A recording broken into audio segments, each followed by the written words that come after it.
Hello friends, welcome to लक्ष्य government job channel. दोस्तों, ये पार्ट 3 है। इससे पहले 2 पार्ट अपलोड हो चुके हैं। अगर वो नहीं देखे हैं आपने तो प्लेलिस्ट बनी हुई है, वहाँ से ज़रूर देखिए। शुरू करते हैं। पहला क्वेश्चन, राज्य हड़प नीति किसके द्वारा शुरू की गई थी? लॉर्ड डलहौजी के द्वारा। राज्य हड़प नीति को हम बोलते हैं डॉक्ट्रिन ऑफ लैप्स। तो इसमें क्या था कि अगर किसी का उत्तराधिकारी नहीं हुआ करता था, किसी राजा या महाराजा का, तो वो उसकी ज़मीन जायदाद जो हुआ करती थी वो अंग्रेज़ों के पास चली जाया करती थी, उस पर कब्जा कर लिया करते थे। इसे डॉक्ट्रिन ऑफ लैप्स बोलते थे। कल हमने पढ़ा था लॉर्ड डलहौजी के बारे में। कल जो कि क्वेश्चन आया था कि रेलवे की शुरुआत जो भारत में हुई थी तो 1853 में हुई थी, 16 अप्रैल 1853 में, मुंबई से थाने के बीच, और उसका श्रेय भी लॉर्ड डलहौजी को जाता है। नेक्स्ट, आनंद मठ के लेखक कौन है? एक बुक है, किसने लिखी है? ये बंकिम चंद्र चटर्जी ने लिखी है। तो जो हमारा, आप पता होगा आपको, राष्ट्रीय गीत और राष्ट्रीय गान, मैंने आपको पिछली वीडियो में भी बताया था, राष्ट्रीय गीत अलग है, राष्ट्रीय गान अलग है। राष्ट्रीय गान जन गण मन है और राष्ट्रीय गीत वंदे मातरम है। राष्ट्रीय गान को रविन्द्रनाथ टैगोर ने लिखा था, जो मैंने आपको फर्स्ट वीडियो में बताई थी ये बात। और वहीं जो हमारा राष्ट्रीय गीत है वंदे मातरम, वो आनंद मठ से लिया गया है। ये जो सेकंड क्वेश्चन आप देख रहे हैं। नेक्स्ट है the wings of fire an autobiography. पुस्तक किसने लिखी है? APJ अब्दुल कलाम ने लिखी है। बहुत ही फेमस बुक है। प्रसिद्ध नारा करो या मरो महात्मा गांधी द्वारा दिया गया था।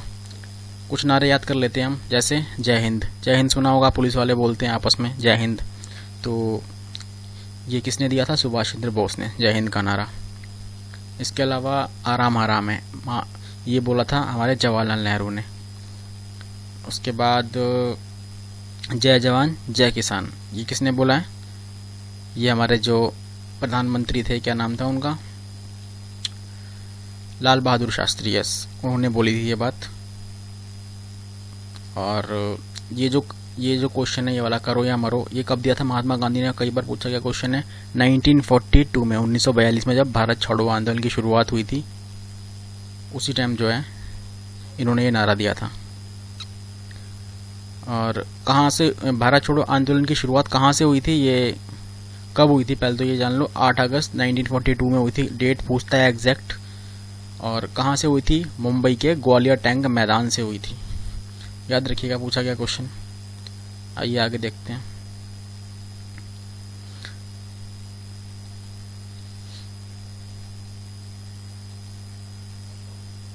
धोवन सोडा, जिसे धावन सोडा भी बोलते हैं, का रासायनिक नाम क्या है? Sodium carbonate.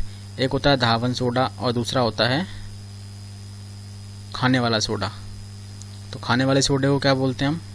सोडियम बाइकार्बोनेट बोलते हैं। और ये धोने वाले सोडे का सोडियम कार्बोनेट। हीमोग्लोबिन, हीमोग्लोबिन की उपस्थिति के कारण रक्त लाल दिखाई देता है हमें।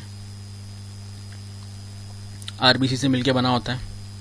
RBCs होती हैं। RBC का जीवन टाइम 120 दिन होता है, 120 दिन तक जीवित रहते हैं।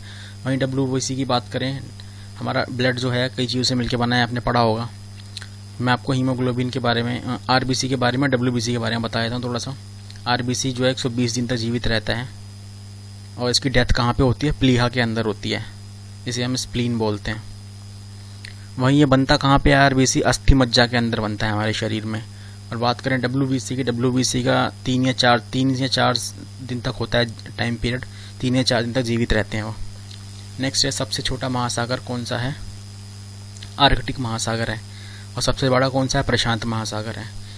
त्रिभुजाकार आकृति किस महासागर में दिखती है? तो ये प्रशांत महासागर के अंदर आती है। नेक्स्ट, वर्ष 1955 में इंपीरियल बैंक का नाम बदलकर भारतीय स्टेट कर दिया गया था। स्टेट बैंक ऑफ इंडिया पता है आपको, भारत का सबसे बड़ा सरकारी बैंक है इस टाइम पे।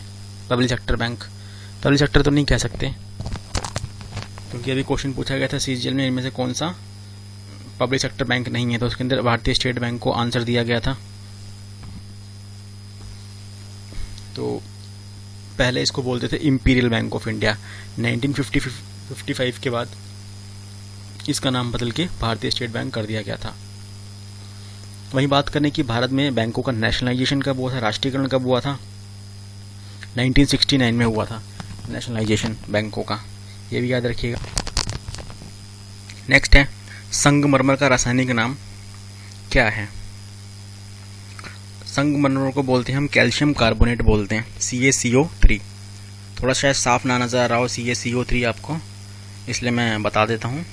और हमारा जो ताजमहल बना हुआ है वो भी किससे बना हुआ है? संगमरमर से बना हुआ है। क्वेश्चन ये पूछता है संगमरमर मतलब कहाँ से आया था जो ताजमहल बना था? तो राजस्थान से आया था वो। और 2 ताजमहल हैं, आपको बताया था लास्ट वीडियो में भी एक ताजमहल के बारे में। एक ताजमहल तो आगरा में है, सबको पता है, दूसरा है महाराष्ट्र के औरंगाबाद ज़िले में। आइए नेक्स्ट।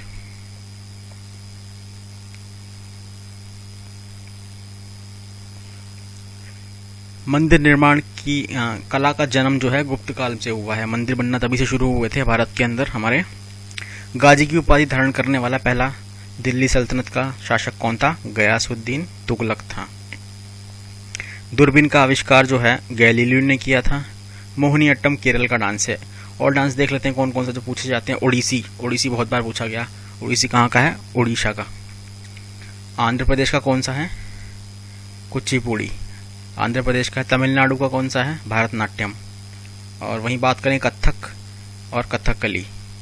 कथकली कहाँ का है? केरल का। और मोहिनीअट्टम भी केरल का है। वहीं बात करें कथक की, कथक उत्तर भारत का है। उत्तर भारत में भी यूपी वगैरह याद रखिएगा, उत्तर भारत में। नेक्स्ट है पूना समझौता। किस किस के बीच हुआ था? गांधी और अंबेडकर के बीच हुआ था। 27 सितंबर 1932 को हुआ था। आपको पता होगा गोलमेज सम्मेलन हुए थे। कितने गोलमेज सम्मेलन हुए थे? 3 गोलमेज सम्मेलन हुए थे, 1930, 31 और 32। क्वेश्चन पूछता है कि तीनों गोलमेज सम्मेलन में किसने भाग लिया था? तो हमारे भीमराव अंबेडकर जी थे, इन्होंने तीनों गोलमेज सम्मेलन में भाग लिया था। वहीं बात करें कि सिर्फ एक गोलमेज सम्मेलन में किसने भाग लिया था? गांधी जी ने गए थे एक गोलमेज सम्मेलन में। नेक्स्ट, शिक्षा संबंधी सुधारों में डलहौजी ने 1854 में वुड डिस्पैच लागू किया था। इसमें क्या किया गया था कि इंग्लिश शिक्षा का माध्यम जो है इंग्लिश बनाया गया था इसके अंदर। नेक्स्ट देखते हैं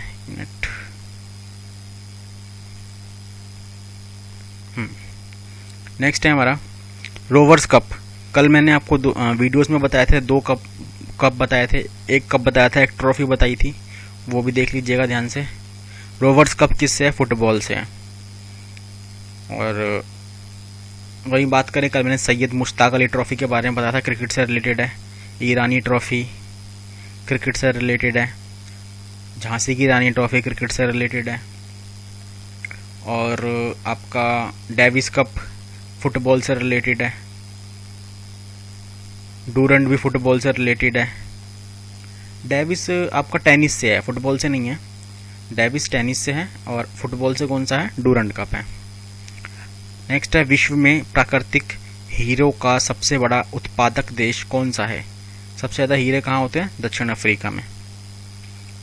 और सर्व शिक्षा अभियान जो था प्राथमिक शिक्षा से संबंधित था। ये एक बार आप चेक कर लीजिएगा सर्व शिक्षा अभियान जो है कब आया था भारत के अंदर, क्योंकि इसमें क्वेश्चन पूछा गया है कौन से ईयर आया था, कौन से ईयर में सर्व शिक्षा अभियान आया था, शुरू किया गया था। 73वां संविधान संशोधन किससे रिलेटेड है? बहुत बार पूछा गया क्वेश्चन है। पंचायती राज से 73वां संविधान संशोधन। पहला संविधान संशोधन में 9वीं अनुसूची जोड़ी गई थी। और कब हुआ था पहला संविधान संशोधन? 1951 में हुआ था। उसके बाद ये 73वां संविधान संशोधन है। बहुत सारे संविधान संशोधन इंपॉर्टेंट हुआ जो पूछे जाते हैं, मैं कवर करवा दूंगा आपको। जैसे जैसे वीडियो आगे बढ़ती रहेगी कोशिश करूंगा एक संविधान संशोधन जरूर लूँ उसके अंदर। गुर्दे की क्रियात्मक इकाई को क्या कहते हैं? नेफ्रॉन बोलते हैं। गुरुदेव के नाम से किसे जाना जाता है? किसका उपनाम है ये? रविंद्रनाथ टैगोर का है। आपको पता होगा कि आपके जो महात्मा गांधी थे उनको महात्मा किसने कहा था? इन्होंने ही कहा था, रविंद्रनाथ टैगोर ने। और कल मैंने बताया था और अभी भी बताया आपको कि रविंद्रनाथ टैगोर ने कौन सा क्या लिखा है? हमारा जनगण मन लिखा हुआ है। कब लिखा था? 1911 में लिखा था, तब जॉर्ज पंचम भारत आए थे। उस टाइम पे 1911 में दिल्ली दरबार लगा था और एक फैसला लिया गया था क्या कि अब भारत की राजधानी कोलकाता से दिल्ली होगी। तो उसी उपलक्ष्य में इन्होंने लिखा था उनके लिए, जॉर्ज पंचम के लिए। मैरी क्वेरी और जॉर्ज पंचम आए थे भारत जब, इंग्लैंड के राजा, उस टाइम पे लिखा था इन्होंने। आइए देखते हैं आगे। और गुरु रविंद्रनाथ टैगोर ने अपनी उपाधि लौटा दी थी। कब लौटाई थी? जब जलियांवाला बाग हत्याकांड हुआ था। कब हुआ था? 1919 में हुआ था। तो ये भी याद रखिएगा आपको। वहीं महात्मा गांधी ने भी अपनी उपाधि लौटा दी थी, केसरी हिंद की उपाधि लौटा दी थी जलियांवाला बाग हत्याकांड के दौरान। और जलियांवाला हत्याकांड के दौरान किसने गोलियां चलवाई थी? जनरल ओ डायर ने। ये भी रेलवे में पूछा गया क्वेश्चन था। तो दोस्तों मैंने आपको बताया था हम कैसे पढ़ेंगे। एक तो ये 25 क्वेश्चन किया करेंगे लगभग हम, 24-25 क्वेश्चन जो होते हैं। इसके अलावा मैंने आपको बताया था, अभी रह गए हैं कुछ क्वेश्चन। हाँ, पहले इनको देख लेते हैं। बाजरा का उत्पादन जो है सबसे ज़्यादा कहाँ होता है भारत में? राजस्थान में होता है। नागरहोल राष्ट्रीय उद्यान कहाँ पे है? कर्नाटक में है। बुद्ध द्वारा ज्ञान की प्राप्ति की घटना को क्या कहता है? संबोधि। और बुद्ध को ज्ञान कहाँ प्राप्त हुआ था? बोध गया के अंदर। बुद्ध ने अपना पहला उपदेश कहाँ दिया था? सारनाथ के अंदर। और आपका बोध गया कहाँ पे है? नेपाल में है। बहुत पूछा गया क्वेश्चन, ये कहाँ पर है? इनके पिता का नाम तो पता ही होगा, माता का नाम भी पता ही होगा आपको। आगे देखते हैं। गुप्त संवत की स्थापना कब हुई थी? चंद्रगुप्त कब हुई थी? 319 से 20वीं में की गई थी और चंद्रगुप्त प्रथम ने की थी। कल मैंने आपको बताया था कि चंद्रगुप्त सेकंड को बोलते हैं विक्रमादित्य के नाम से, जिनके दरबार में कालिदास रहते थे, कालिदास कवि जो थे। ये आगे देखते हैं। भारत का नेपोलियन किसे कहा जाता है? समुद्रगुप्त को कहा जाता है। तो मैं इसकी बात कर रहा था कि हम इस तरीके से कवर किया करेंगे और चीज़ें भी साथ के साथ। लगभग 25 क्वेश्चन करने के बाद एक इस तरीके से टेबल देखा करेंगे। जैसे जनगणना दी हुई है इसमें, तो सबसे ज़्यादा अधिकतम जनगणना कहाँ की है? उत्तर प्रदेश की है। सबसे कम किसकी है? सिक्किम के राज्य की है।